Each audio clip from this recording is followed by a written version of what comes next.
Well, and also, I mean, if you walk into one of our sessions, it's actually really laid back. Everybody's laughing. You know, we're having a really good time. But, you know, Dave has brought this up a couple of times. You know, it is nerve-wracking to bring somebody new in because we only have 4 hours to do a whole episode. And at the most, we maybe do 3 takes of each. And it's kind of, it's unspoken, but if you don't get it in 3 takes, it's kind of like, why not?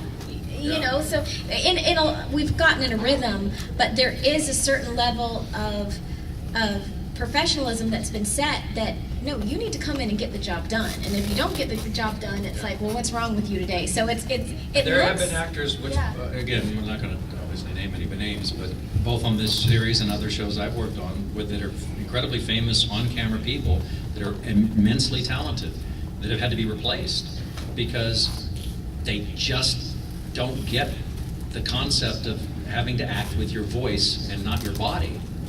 And it's a whole different world because you can't, you know, there's some people that can make that transition, but there's some on-camera actors that can't because they rely very much on their facial expressions and the way they move and the way it's the whole package. But with voiceover work, you're stripping away 90% of that package. So there have been, you know, a few guys that I've worked with over years and women that I was starstruck. Wow, this person's doing an episode of Wild Thornberries or whatever, and I'm like, wow, this is amazing. And then it's after 15 minutes not so amazing, and then after a half hour you're feeling really bad for them. And afterwards you find out we're going to re-record this next week again with someone else. So this kind of goes hand in hand with what you guys were just talking about. Like you get the voiceover actor compared to the regular screen actor. Do they usually come to you guys, like if they need pointers for like doing the voiceover work when they come in to guest star, or they just, you know, basically try to give their own feel to it? I think actors in general probably don't ask for advice. they don't.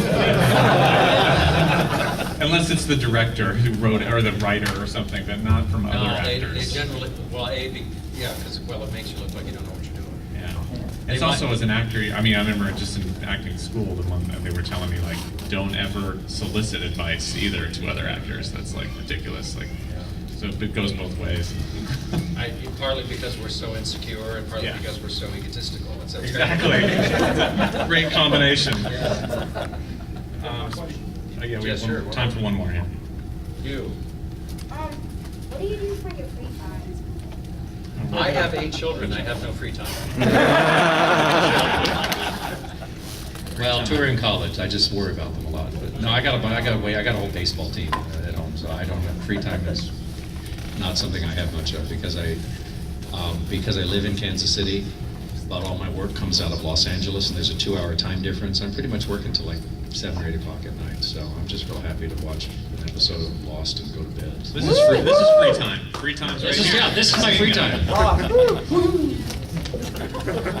I go to a lot of baseball games. My husband plays baseball. I love it. I'm a huge fan. And then, again, it's still a little early, a little confidential, but I've always been into fashion. I grew up, I designed my first dress when I was 10. I just love it, and it's something I've always had a passion for, and so we're kind of combining Star Wars with fashion for women, and that's all I will say. But within the next, I would say, month or so, look for an announcement. Nice. You need someone to do a commercial. He's always pimping himself. My free time is, I spend too much of it on the internet. I don't know, it's cheap and easy. I just get on Facebook and I play WoW. So that's about it. Just one more question from the Jawa.